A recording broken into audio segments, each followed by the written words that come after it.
काका साहब, काका साहब, लालच ने मारे को अंधा बना दिया। मैं भूल गया कि एक ठाकुर के लिए अपने प्रजा का विश्वास अपनी शान से बड़ा हुआ है। मैंने माफ कर दो। मैंने आपको, पापा सा को, सबको धोखा दिया, उनका विश्वास तोड़ा है।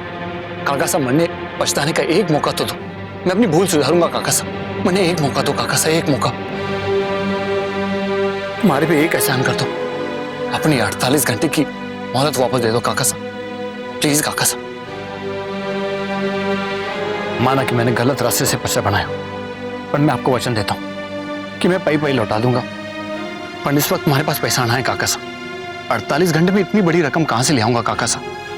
मैंने थोड़ी मोहलत दीजिए, मैं सारे पैसे लौटा दूंगा काका साहब, पई करके लौटा दूंगा काका साहब। आपकी सौगंध काका साहब। ये कहा था तूने सबके सामने, जैसे मारा रणवीर वैसे तुम।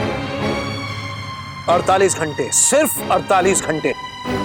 मैं 1 मिनट भी ज्यादा ना दूंगा थारे को पाई का हिसाब देखना है, समझे?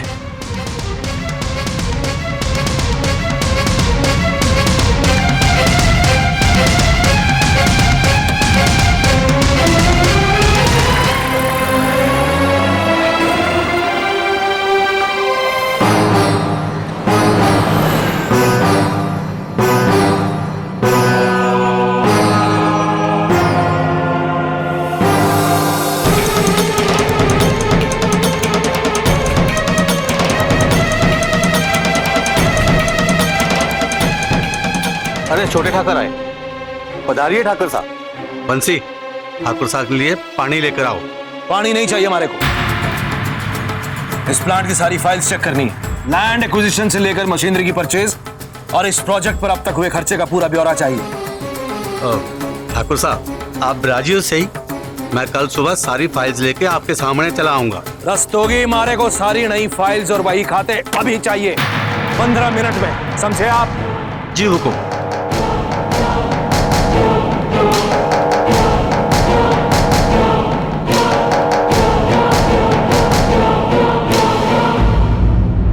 भांजे, साफ साफ बता क्या हो? मामू साहब, हमारी बर्बादी में सिर्फ 48 घंटे बचे। अगर मैंने अपने किए का सुधार नहीं किया तो मारे को भीख मांगते फिरना होगा, और वो भी अगर पापा साहब ने मारे को जिंदा छोड़ा तो। अरे भांजे, ऐसा मत बोल, मारा हार्ट अटैक आ जाएगा, मारी दिल की धड़कन रुक जाएगी। और भांजे, ये तो बता, इस समय मेघ सिंह है कट्ठे? काका साहब हमारे को सूली पर लटकाने की तैयारी कर रहे हैं। दस्तोगी का फोन आया था, हमारे कैबिन में बैठ के भाई खाते चेक कर रहे हैं। तू बैठे ही रो भांजे, मैं अब आ रहा हूं बटे। अब आप आके यहाँ क्या करोगे? अरे आने तो दे भांजे, धीरज रख भांजे, मैं अभी वहां आता हूं। ठीक है।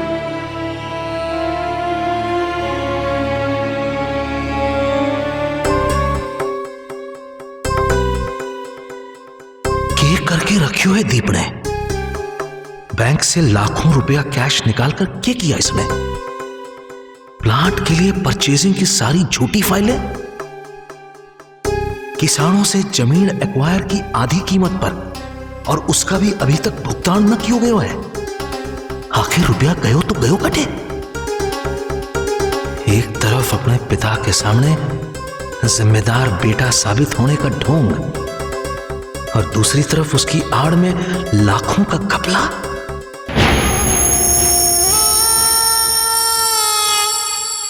मन्ने भाई साहब को इसकी पूरी जानकारी देनी ही होगी, चाहे कुछ भी हो जाए। फिर भाई साहब खुद पता करेंगे कि इस घपले में किस किस का हाथ है।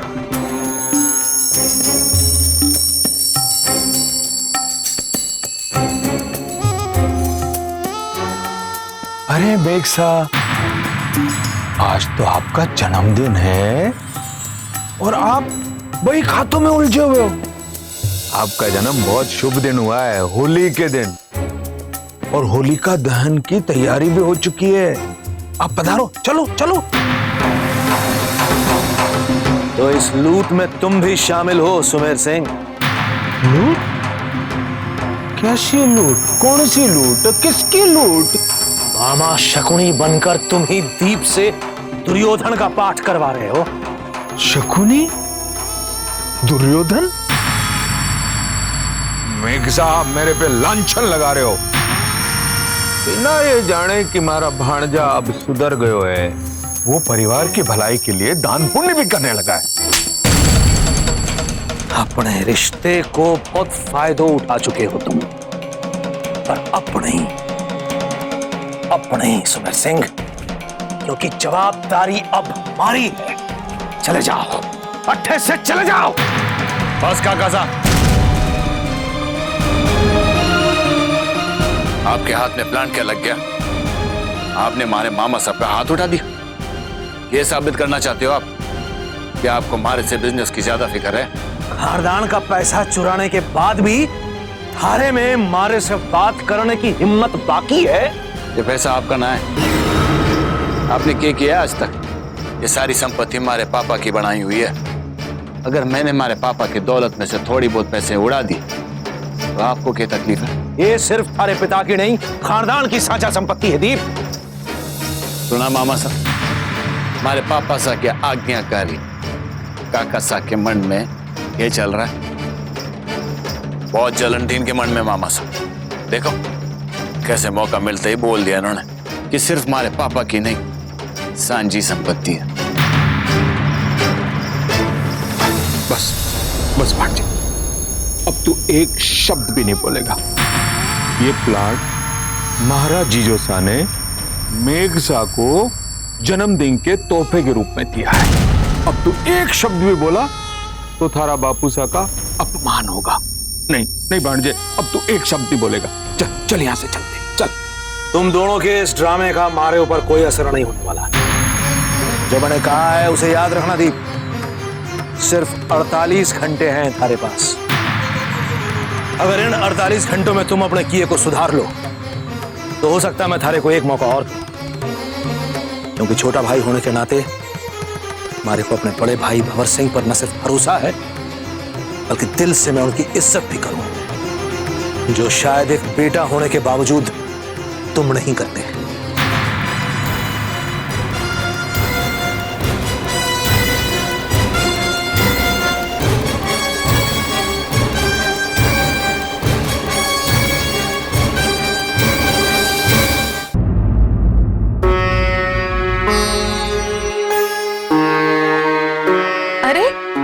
आप तो एकदम सही समय पर आ गए।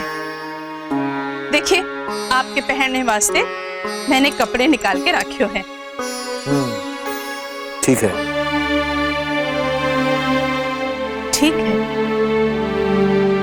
बिना देखे इतनी बेदिली से आपने ठीक है कह दिया।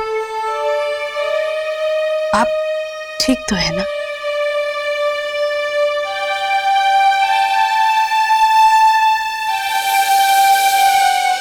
हैप्पी बर्थडे पापा। खुश रहो, खुश रहो। और ये मेरी वाइफ और मेरी तरफ से आपके लिए। थैंक यू बेटा।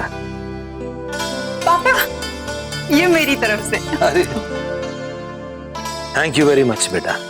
अच्छा, यही लाने गई थी तू? पापा खोल के तो देखिए प्लीज।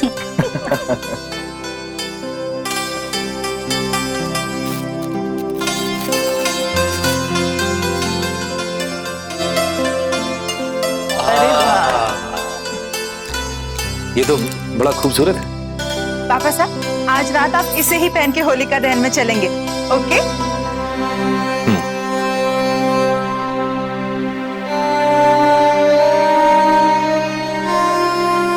क्या बात है पापा, आप कुछ परेशान लग रहे हैं? बिलासपुर वाले प्लांट में तो सब ठीक है ना?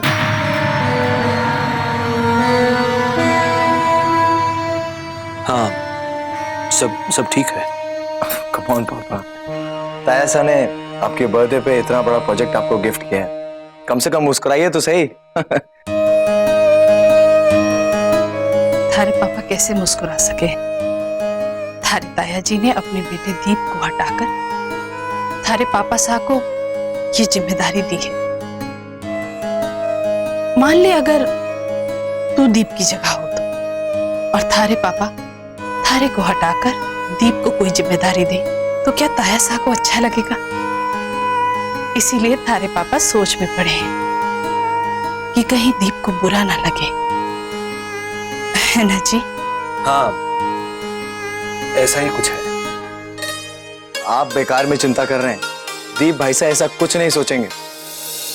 खैर वो सब छोड़िए, अब आप जल्दी से तैयार हो जाइए। हमें होलिका दहन में भी जाना है और फिर आपकी लंबी उम्र की पूजा भी करनी है। चलता हूं।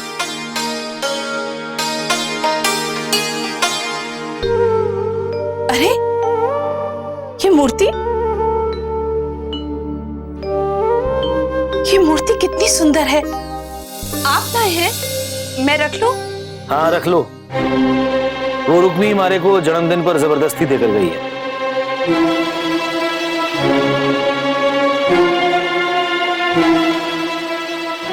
हमारे को एक नौकरानी की दी हुई मूर्ति नहीं चाहिए, मैं बाजार से खरीद लूंगी।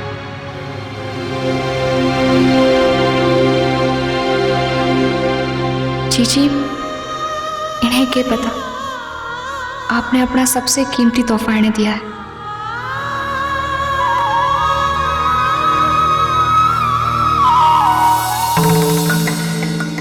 मामू सा, पापा सा को पता चलते ही मैं रहूंगा या नहीं ये भगवान ही जाने। काका सा की 48 घंटे की तलवार मारे गले में लटक रही है। कुछ सोचो वरना हमारे साथ आप भी फंस जाओगे। हर समस्या का तोड़ निकालते निकालते भेजा ही खाली हो गया है, कुछ दिमाग में आ ही नहीं रहा है। और फिर मेघसा की थप्पड़ के बाद तो तुम लोगों ने बुलाया हमारे को? हाँ जी, वो कहते ना ऐसे मौके पर डूबते को तिनके का सहारा होता है। विराजो जी।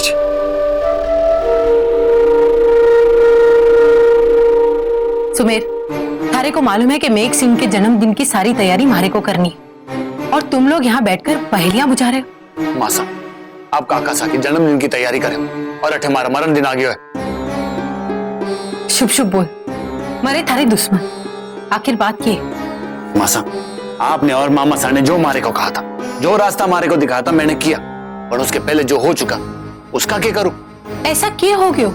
काका साहब बिलासपुर वाली प्लांट देखकर लौटे हैं। तो वो प्लांट हमारे भांजे के लिए मनी प्लांट था। अब उसकी जड़ भी नहीं बची है जीजी। हमारे भांजे ने काट काट कर सब बेच दिया। और तो और मैंने कई किसानों की जमीन फर्जी कागजात बनाकर बेच दी। ऐसा क्यों किया तूने? ये सब तो हो चुका है जीजी। मेघ जीजोसा ने किसानों की जमीन वापस लौटाने का टेम दिया है और उसके लिए करोड़ों रुपए की जरूरत है। दीप ऐसा क्यों किया तूने? थारे को मालूम है थारे को कितने वर्ष लगे हैं थारे पापा का भरोसा जीतने में। थारी छोटी मोटी हेरा फेरी में तो मैं थारा साथ दे, पर तू इतना बड़ा घपला कर बैठे को। मासा, मरने बचा लो मासा, इसके पहले कि काका साहब पापा साहब को सब कुछ बता दे। उन्हें रोक लो मासा, वरना आप आपका बेटा खोलोगे।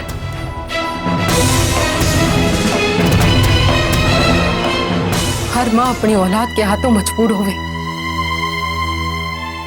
अपने बेटे को बचाने के लिए तो मैं कुछ भी करूंगी, पर इसमें तो हमारी जिंदगी का सवाल है। कोशिश करती हूँ, पर हो पाएगा कि नहीं ये हमारे को बिना मालूम।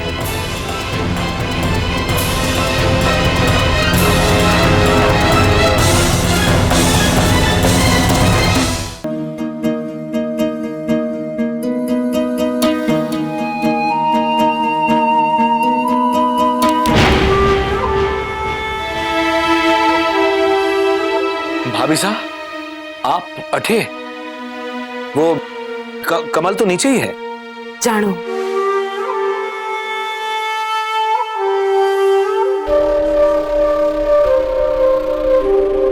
तभी तो थारे जन्मदिन पर एक विनती लेकर आई, स्वीकार करो। भाभी साहब,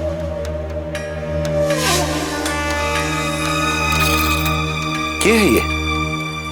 हमारे बैंक के लॉकर की चाबी, हमारे सारे गहने, हमारी सारी जिंदगी की जमा पूंजी थारी है देवर जी। भाभी साहब, आप अपने गहने और अपनी जमा पूंजी मारे को क्यों देना चाहे? ताकि अपनी मान मर्यादा और हरी औलाद की खुशियां थारे से मांग सकूं। हमारे बेटे को माफ कर दो देवर जी।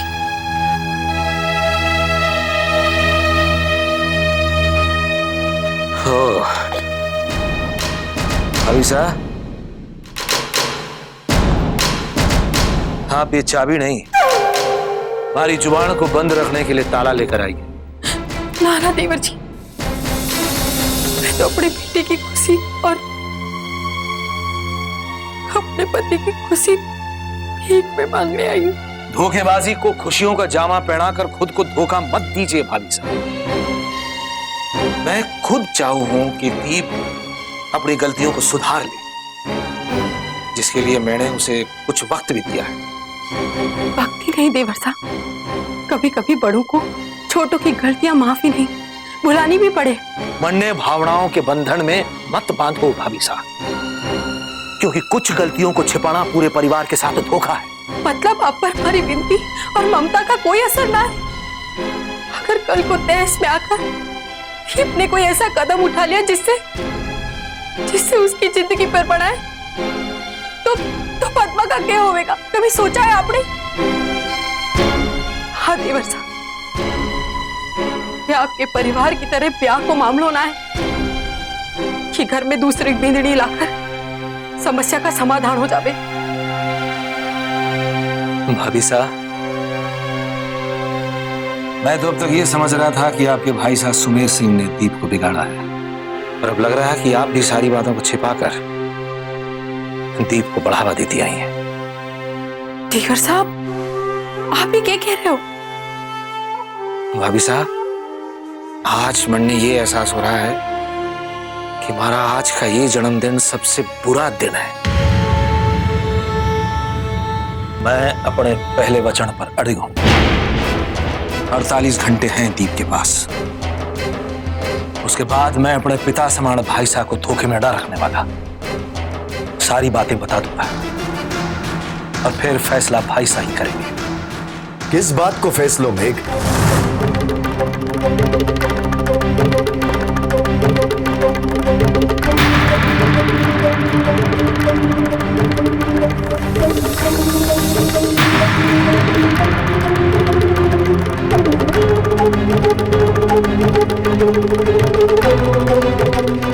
और थारी आंखें किस परेशानी में रो रही थी? मेघ, तुम हमारे किस फैसले की दुहाई दे रहे थे इससे?